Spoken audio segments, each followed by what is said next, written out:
April 2015 to April 2016. Grabe 'no, isang taon. Halos isang taon siya naglaro diyan, okey.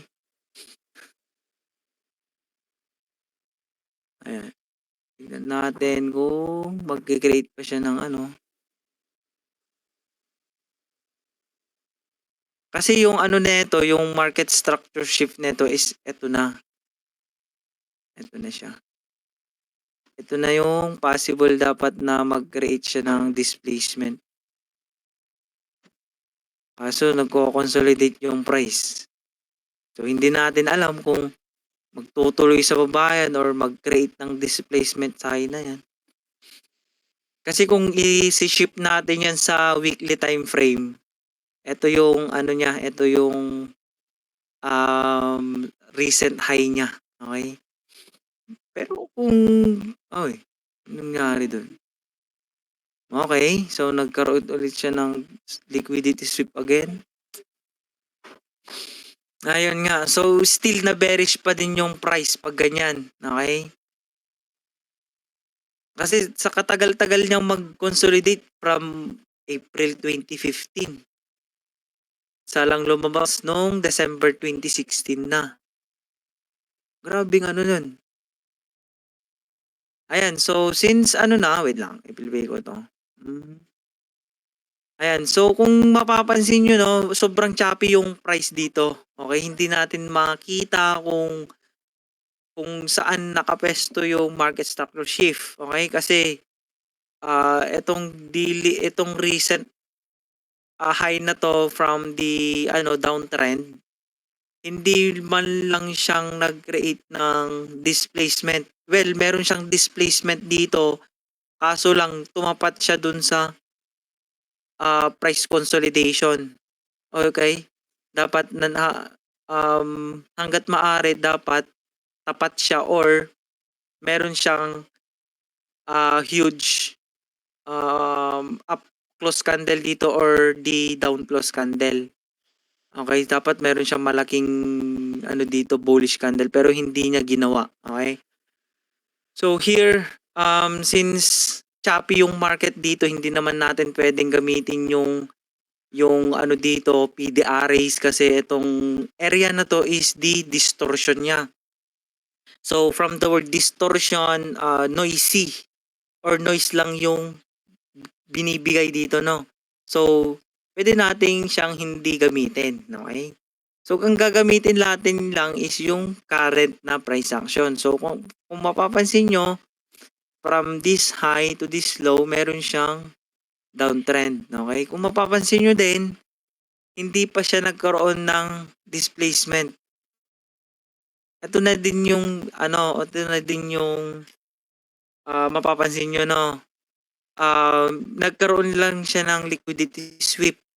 Kapag kasi nagkaroon siya ng liquidity sweep, meaning to say na hindi pa establish yung market trend niya, which is the downtrend. Okay, so possible na from liquidity sweep to liquidity yung mangyayari. Okay, so since etong liquidity na to is buy side, possible kasi na opposing liquidity yung pupuntahan. So etong buy side na to, yung opposing liquidity ng buy side is sell side liquidity. So ito yung kukunin. Okay? So kung gumagamit kayo yung tawag dito CRT, ganun yung ginagawa ng price, okay?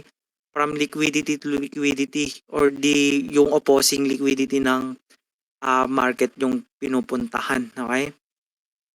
So ipi-play ko to kung magka-create ba siya ng liquidity sweep dito or hindi, or magkakaroon ba siya ng displacement towards on this low natin, okay?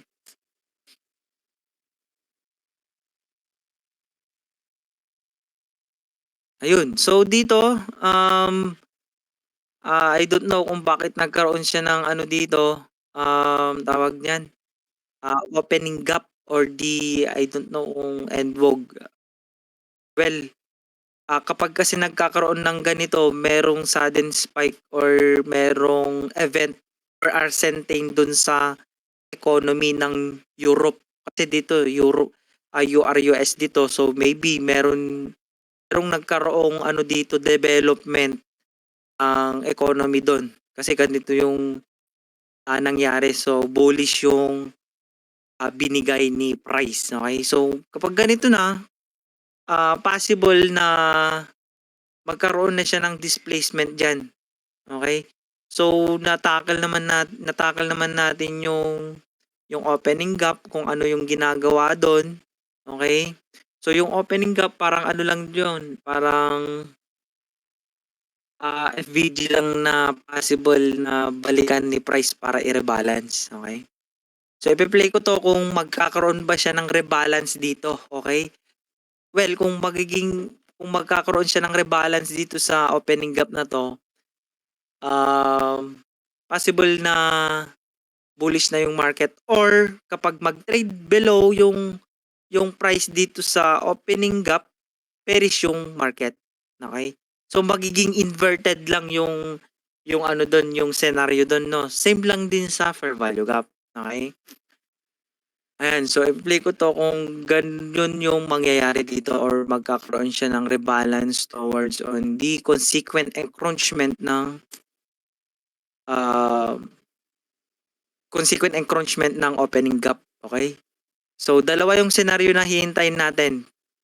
Mag-rebalance dun sa consequent encroachment or mag-trade below dun sa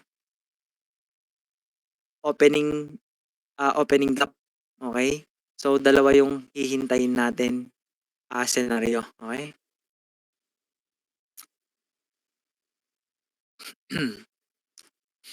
Ayan, so nag-claim lang siya ng ano, nag-mitigate lang siya ng gap, and at the same time meron na siyang displacement pero nandito na. Okay? So possible na hindi na bearish yung price. Okay? So ang gagawin na ng price dyan is, since nag-create na siya ng another break of structure, since bullish from downtrend to bullish na yung mangyayari, no? Okay? So kung mapapansin nyo, meron tayong several fair value up dito. So mapapansin nyo yan, meron tayong positive liquidity void. Ayan, bullish liquidity void. So possible na kunin ni price yan, or meron tayong mitigation block dito. Ayan. So medyo unhealthy yung candle, but ito na lang yung imamark ko. Ayan. Excuse me. So kung ganito na yung binibigay ni market, okay? So since applicable naman to sa mga lower time frame, okay? So kung yung price is yung ginagawa, kung ano yung ginagawa dun sa daily time frame or any higher time frame, ganun din ginagawa sa lower time frame, okay? Depende na din yon kung ano yung confluences natin. Okay, as long as may sequence yung time frame alignment natin, no, para hindi tayo malito. So for example, daily time frame. For example dito, kinuha natin yung POI natin dun sa daily time frame. So yung daily time frame, ang time frame alignment ng daily time frame is 30 minutes to 15 minutes time frame. Yung execution niya. Okay? So ganun yung nangyari sa time frame alignment. Okay? Kung sa weekly time frame naman, yung weekly time frame kapag for example, yung order block is nakuha mo sa weekly time frame. So yung execution mo is nasa 4 hours time frame. So ganun lang din yung ano doon, basta mag-sequence. Kasi hindi naman natin pwedeng, for example, daily time frame, tas hahanap pa ng market structure shift sa 1 minute. Okay, knowing na baka magkaroon pa siya ng another ano doon. So ganun lang yung ano doon, no, okay? Para maiwasan sa sobrang refine, kasi kadalasan doon tayo nagkakaroon ng ano ng consecutive losses. Okay? I admit ganun din ako. Okay? So ayan, since ayan dito meron tayong mitigation block dito, ayan, so and another sequence dun sa liquidity void. Okay? Alright. Meron tayong mitigation block. Ayan. So, possible na magkaroon siya ng immediate rebalance dun sa mitigation block or magkaroon siya ng rebalance dun sa liquidity void. Okay? Kahit dun lang sa pinakaunang fair value gap lang. Ayan. Kahit dito lang siya. Okay na yan. Okay? Ayan. Ah, ayan. Kahit dyan lang, okay na yan. Okay? So, ipi-play ko to kung magpe-play out ba. Okay?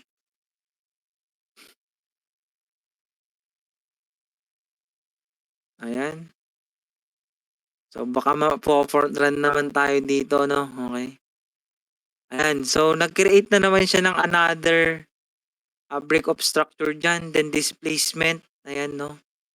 Ayan. Ang ganda sana yun pag nakuha natin yung entry. Ayan. So, yan lang yung sinasabi ko, no? Dapat meron tayong confluences para hindi tayo maiwan sa trade.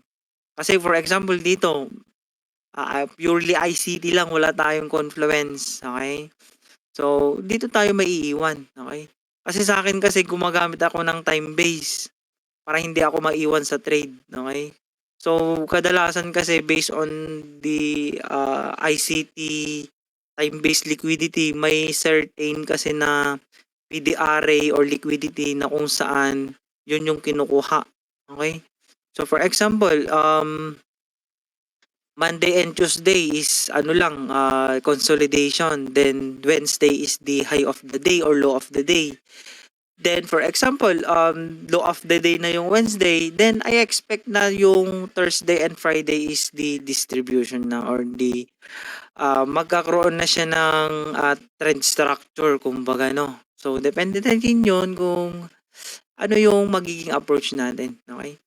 So here, since I think done na tayo dito, and any question, guys?